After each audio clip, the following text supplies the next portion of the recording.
हमारे साथ MSP guarantee किसान मोर्चा के अध्यक्ष जनाब बीएम सिंह साहब मौजूद हैं। हम उनसे जानेंगे कि क्या पेचीदगियाँ हैं एमएसपी पे, सरकार एमएसपी क्यों नहीं देना चाहती। वादे सब सरकारें करती हैं।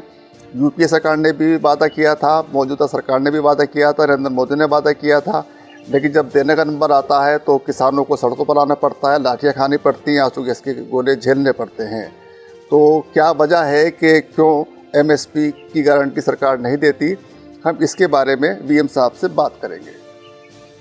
जी, स्वागत है आपका बीएम साहब। शुक्रिया सर, मुझे आप बहुत आसान भाषा में ये बताएं कि आखिर सरकार एमएसपी क्यों नहीं देना चाहती, कोई भी सरकार नहीं देना चाहती। देखिए, सरकार का आप देखिए, मौजूदा सरकार की बात करें, 80 करोड़ लोगों को वो राशन दे रही है। तो राशन खरीद रही है, खुद तो उगाती नहीं है, किसानों से देती है, दे रही है मुफ्त, तो चाहेगी सस्ते से सस्ता मिले उसको। अगर एमएसपी पे खरीदना पड़े तो सरकार को ज़्यादा महंगा पड़ेगा, तो शायद उनको वो मुनासिब नहीं लगता, नहीं करेगी। पहली भी सरकारों का यही हाल था। सरकारें जो हैं कहती हैं हम तुम्हारे लिए किसान के लिए करेंगे, दुगना करेंगे, तिगना करेंगे, किसान का अच्छा हाल करेंगे। पर स्वामीनाथन की अगर बात करें, नेशनल कमीशन फॉर फार्मर्स की जो रिपोर्ट आई थी वो 2006-07 में आई थी। 14 तक तो कांग्रेस भी थी ना, नहीं किया। 14 से लेके अब 24 आ गया, ये भी नहीं कर रहे। और दूसरी बात यह है कि जो आपके साथ गुफ्तगू भी करते हैं, आपको बताते हैं, वार्ता करते हैं, जब तक उनकी जहन में ये बात ढंग से नहीं आएगी वो वार्ता क्या करेंगे। दो अखाड़े के अंदर दो पहलवान हैं, दोनों ने कुश्ती सीखी नहीं है, तो कुश्ती का मजा क्या आएगा देखने का आपको। वही हाल हो रहा है। तो ये एक सवाल मेरा ये भी है कि इसमें जो एमएसपी की गारंटी अगर सरकार दे देती है तो उसका मुझ पे यानी कि जनता पे क्या कोई महंगा मिलेगा उसको, या सस्ता मिलेगा, या यही चीज़ें रहेंगी। देखिए, दोनों चीज़ें हैं। एक तो सरकार को खरीदने की ज़रूरत नहीं है, आप केवल गारंटी दो कि इससे सस्ता कोई, इससे कम रेट पे कोई खरीदेगा नहीं देश के अंदर। सरकार मत ले, जितना ले रही है वो भी मत ले। आपको राशन के लिए लेना है, मुफ्त देना है, वो आप लो, वो आपकी मजबूरी है, किसान की मजबूरी नहीं है वो। और जहां तक सवाल उठता है उपभोक्ता का, आम आदमी का, आम आदमी पे भार बिल्कुल नहीं पड़ेगा। आज भी आप देखें कि कोई भी सब्जी आप लें, आलू और प्याज, दो मेन सब्जियां हैं जो हर आदमी खाता है तकरीबन, गरीब से गरीब, अमीर से अमीर। जब किसान के घर से महाराष्ट्र में प्याज, गुजरात में प्याज, मध्य प्रदेश में प्याज, या उत्तर प्रदेश में आलू, या वेस्ट बंगाल में आलू, जहाँ जहाँ लगते हैं, 3 रुपए से ऊपर ना प्याज मिलता है ना आलू मिलता है किसान को, जबकि उसकी मेहनत उससे बहुत ज़्यादा होती है किलो के हिसाब से। और वही चीज़ उपभोक्ता जब आप खाते हैं 30 रुपए से कम आपको नहीं मिलता, 25 रुपए, 30 रुपए, 20 रुपए से कम नहीं मिलता। तो मेरा केवल कहना है कि बीच का मार्जिन कहाँ जा रहा है।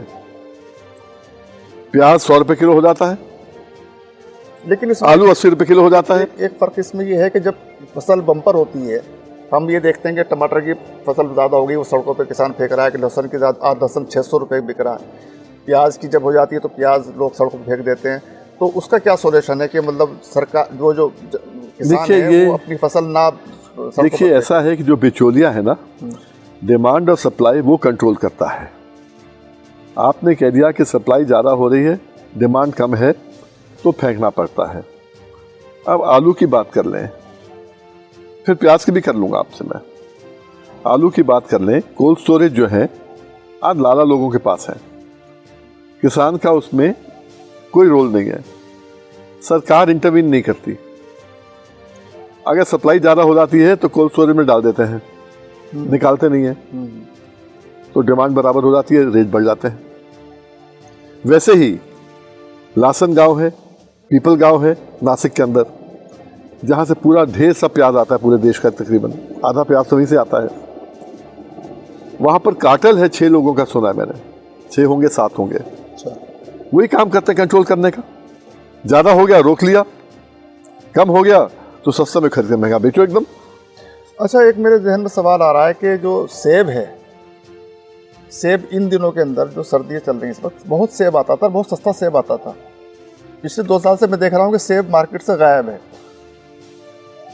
जी, सुनने में आता है कि अडानी साहब ने वहाँ पर खरीदना चालू कर दिया है, खरीद के भी स्टोर कर रहे हैं।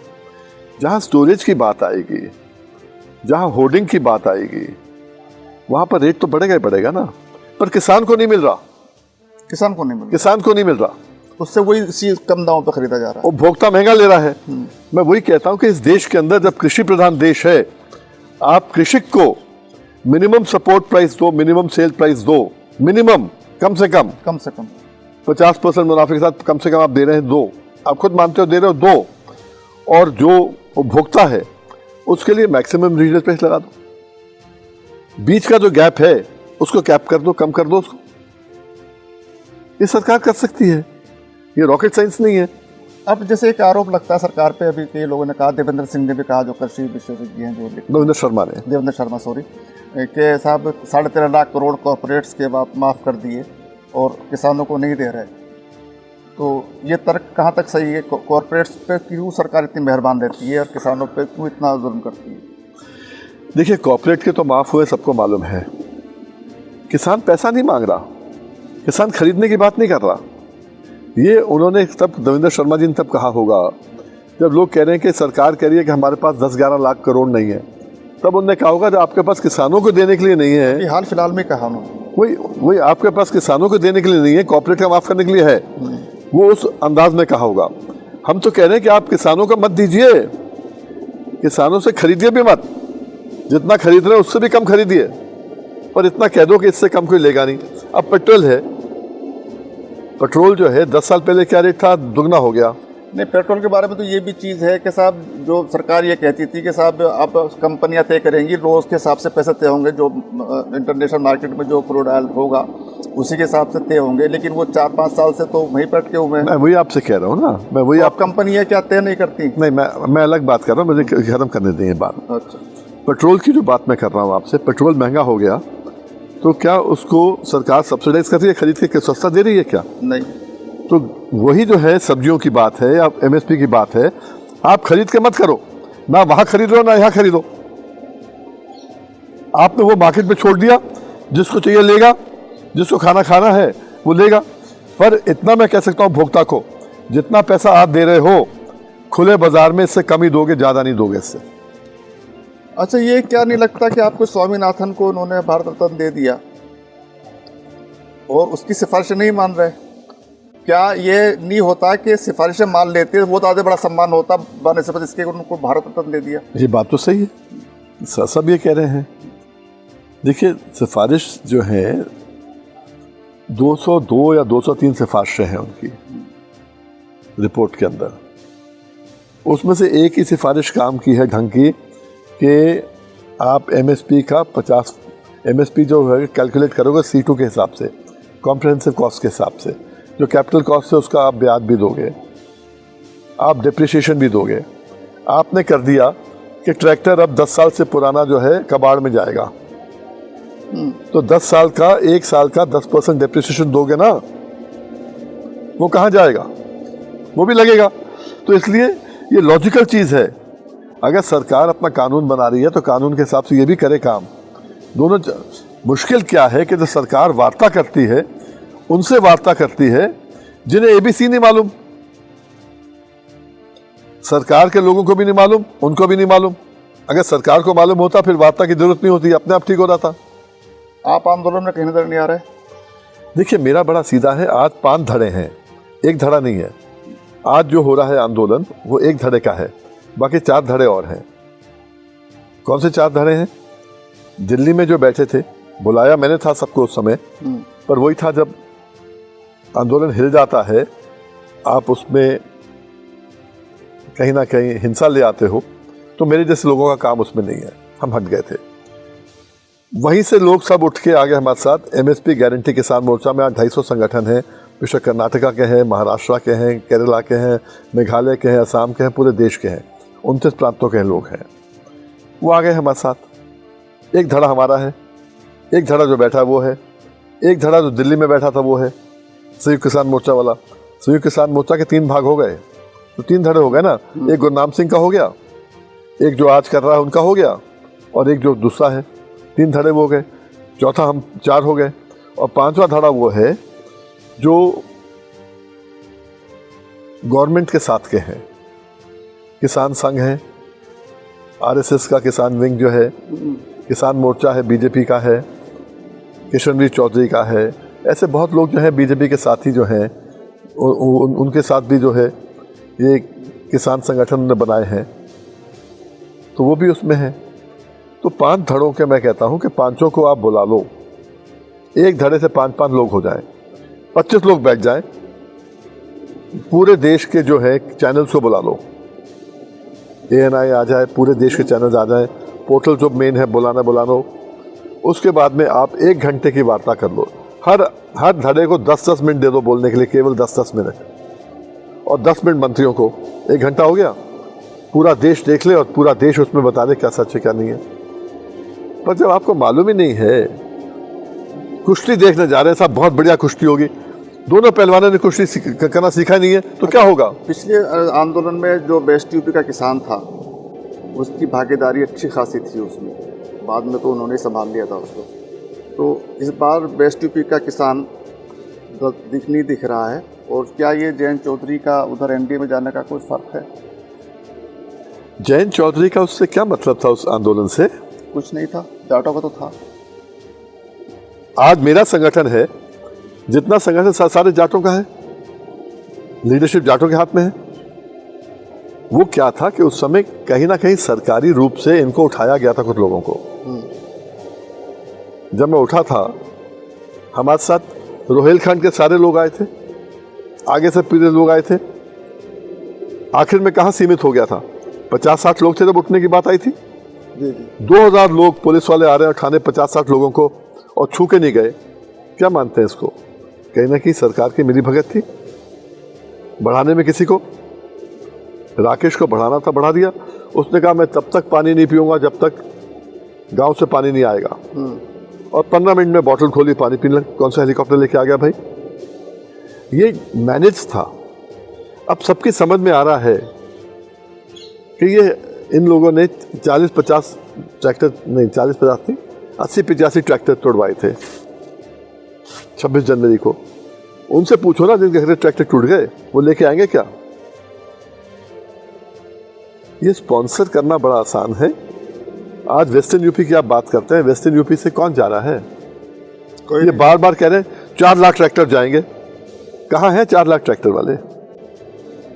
जो आदमी ट्रैक्टर खरीदता है वो 10-15 साल के लिए अपनी पूंजी लगाता है, वो चांस नहीं लेता। इसलिए आज की तारीख के अंदर वेस्टर्न यूपी से आप देख रहे हैं, गन्ने का क्षेत्र है। जो मैंने 25-30 साल में किया है, जिस आदमी के पास साइकिल था, मोटरसाइकिल आ गई, मोटरसाइकिल था, गाड़ी आ गई, छोटी गाड़ी थी, बड़ी गाड़ी आ गई। ये हाईकोर्ट, सुप्रीम कोर्ट के आदेशों के तहत जो पैसा उनको मिला उससे आया है। ये किसी नाम से नहीं आया है कि कोई इतना बड़ा नाम है या छोटा नाम है, कोर्ट के आदेशों से आया है। तो वो आदमी को सब आदमी पहचान रहे हैं कि कहाँ से क्या हुआ है, उसी हिसाब से वो अपना चलेंगे। इस पे विश्वास करना लोगों को मालूम है। सेंसिबल लोग हैं, जाट हैं, गुर्जर हैं, सैनी हैं, त्यागी हैं, कुर्मी हैं, सब बड़े सेंसिबल हैं। सबको मालूम है कहाँ जाना है, कहाँ क्या करना है। पर केवल अगर सरकार किसी को चढ़ा दे तो मतलब ये नहीं कि वो नेता बन गया। एक आखिरी सवाल आपसे कि इस आंदोलन जो चल रहा है फिलहाल, इसकी परिणति आप किस रूप में देख रहे हैं? देखिए, जो आंदोलन चल रहा है कब तक चलेगा नहीं चलेगा मुझे मालूम नहीं। अब वो उनका कहना है कि WTO ख़त्म कर दो, ये कर दो, वो कर दो, वो जाने क्या कह रहे हैं। बड़े लोग हैं, समझ ज़्यादा है। मेरे हिसाब से WTO की समझ मुझे तो है नहीं। मैं तो इतना कहूँगा कि सरकार इतना करे कि WTO हो या नहीं हो, हमें केवल वो सरकार का कुछ तो काम सरकार का होने दो। हमारा काम यह है कि सरकार से निवेदन करना कि भाई विदेश से जब कोई बाहर माल आता है अंदर हिंदुस्तान में, MSP से कम यहाँ नहीं आए। आप कस्टम ड्यूटी लगा दो, सैंक्शन लगा दो, जो करना करो, आपका काम है। पर ये बाकी 13-14 डिमांड हमें मालूम नहीं। एमएसपी की डिमांड तो पूरे देश की डिमांड है, और एमएसपी गारंटी किसान मोर्चा की तरफ से मैं कह सकता हूँ हमारे जितने संगठन 250 इससे ऊपर संगठन किसी धड़े में नहीं है, पर और मजबूत लोग हैं। ये नहीं किसी ने रजिस्टर करा लिया, बना लिया। आज किसान नेता बनना फैशनेबल हो गया है, गली गली में किसान नेता बन गए हैं। किसान नेता बन जाएंगे फिर रात दिन भी चल जाएंगे। यही हाल था इनका। 10 साल पहले किसानों की बात करने को कोई तैयार नहीं था। तो ये सब चीज़ें जो हैं, मैं मानता हूं कि जब ये किसान खुद खड़ा होगा, अपनी नुमाइंदगी को देखेगा कौन नुमाइंदगी कर रहा है नहीं कर रहा है, खुद तैयार होगा, हर आदमी बात करने को तैयार होगा, ढंग से बात करेगा, तो देश में एक माहौल बनेगा। जब माहौल बनेगा तो सरकारों को दबना पड़ेगा, उसकी बातों को मानना पड़ेगा।